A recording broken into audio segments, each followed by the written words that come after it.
Bonjour, c'est Cryptoï, j'espère que vous allez bien en ce dimanche 21 mai 2023. On se retrouve aujourd'hui pour une vidéo sur une question importante, c'est est-ce que les crypto-monnaies et Bitcoin sont faits réellement pour être dans l'adoption massive? C'est une question qui est venue notamment avec le cas autour de Ledger et qui a été proposée par quelqu'un qui est très intéressant à suivre sur Twitter, qui est Esprit Cryptique, qui a lancé justement ce débat et qui m'a grandement intéressé, qui m'a questionné moi-même sur est-ce que oui ou non les crypto-monnaies et Bitcoin, par exemple, parce que c'est deux choses qui sont séparées, en tout cas pour moi, et c'est une partie de mes réponses, sont faites pour être dans la mass adoption. Globalement, on va revenir sur Ledger, pourquoi est-ce qu'il y a un risque déjà au niveau de Ledger, pourquoi on a une problématique comme ça, et pourquoi ça a mis la feu aux poudres, et que ça a soulevé plein d'autres questions qui sont en train d'arriver, et ça commence tout de suite.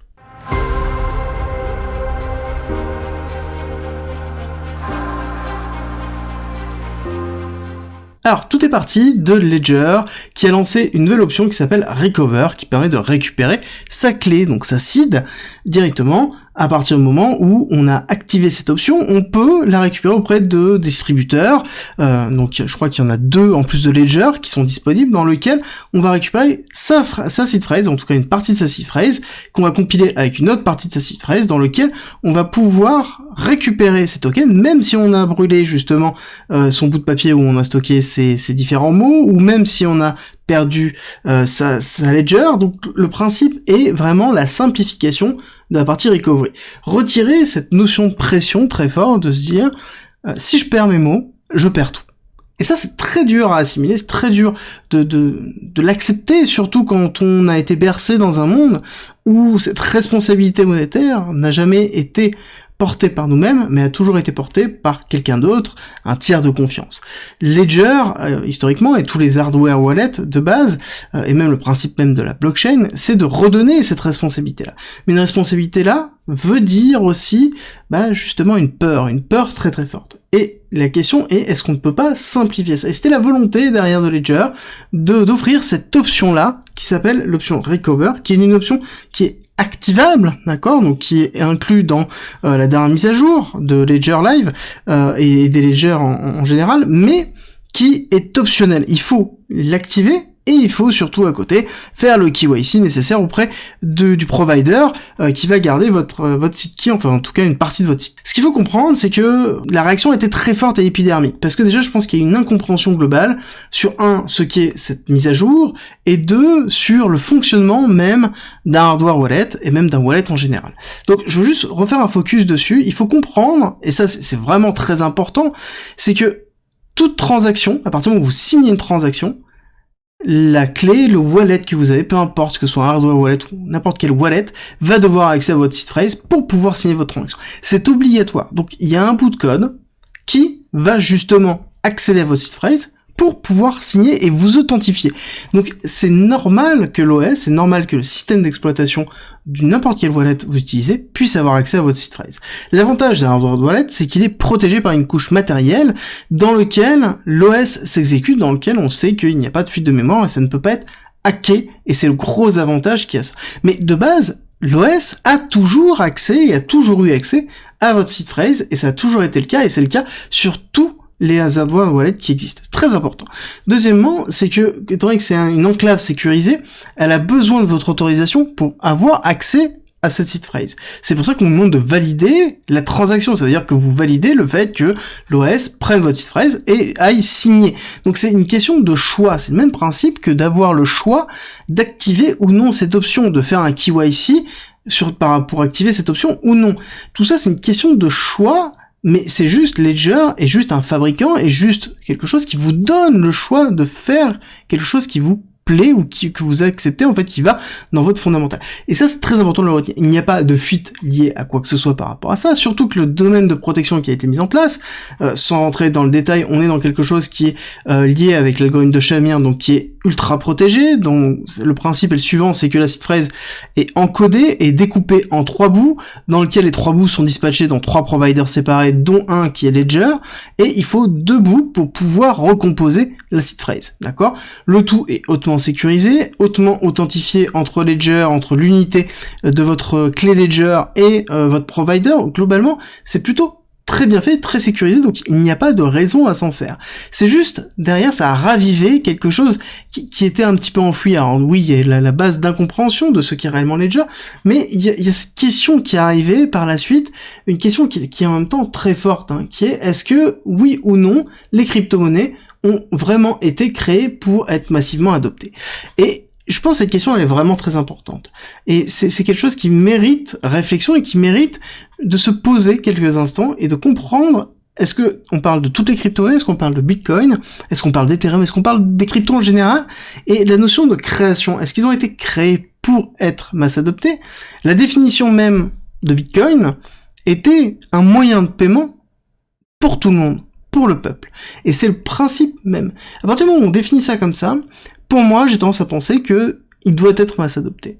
La complexité de l'adoption vient de la complexité de l'accessibilité. Et c'est très important de comprendre ça. Justement, je vais faire un deuxième aparté, retourner sur Ledger rapidement. Il faut comprendre que Ledger est une société. Est une société donc qui a pour vocation de faire du bénéfice. La notion d'avoir quelque chose qui va être récurrent sous une forme d'abonnement est très avantageux pour une société, mais même c'est pas forcément ça l'enclin. C'est que là actuellement, ils sont leaders sur le marché, leaders sur l'état actuel du marché. C'est le même principe que Binance. Leur vocation n'est pas de faire mieux pour ceux qui existent déjà, mais plutôt d'attirer ceux qui ne sont pas vers la crypto-monnaie pour pouvoir leur vendre des ledgers. Et leur vendre des choses plus simples à l'utilisation. Et ça, c'est très important de le retenir. Et c'est la notion d'onboarding. C'est-à-dire que on veut amener les personnes à utiliser. Et cette notion de facilité, que j'ai abordée tout à l'heure, elle donne tout son sens. Pour moi, si on veut que ce soit adopté massivement, si on veut que le plus de personnes puissent utiliser cette fonctionnalité, on doit permettre l'accessibilité. C'est vraiment primordial. Et justement, toute la notion de la notion de crypto-monnaie, c'est une notion de liberté. Liberté d'agir sans passer par un tiers de confiance. Et cette liberté-là doit être donnée à un moment donné à travers de l'accessibilité.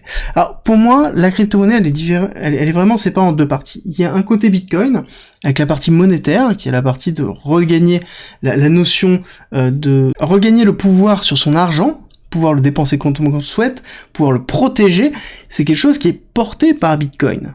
Et à côté, on a pour moi la vision technologique, qui est les smart contracts, qui est porté par Ethereum, qui va être l'avènement de la technologie de la blockchain dans de l'utilisation de tous les jours. C'est deux choses qui sont séparées, et pour moi, les deux ont une vision aussi totalement séparée. Et je vais commencer par la partie monétaire. La partie monétaire, qui est du coup symbolisée grandement par Bitcoin, qui est le graphique que l'on a ici, c'est pour moi quelque chose qui, à la base, a été créé pour redonner de la liberté au peuple. Si on donne la liberté au peuple, c'est ce que je vous expliquais tout à l'heure, il faut impérativement que ce soit accessible. Et si on veut de l'adhésion, si on veut que ce soit accessible, il faut que ce soit simple.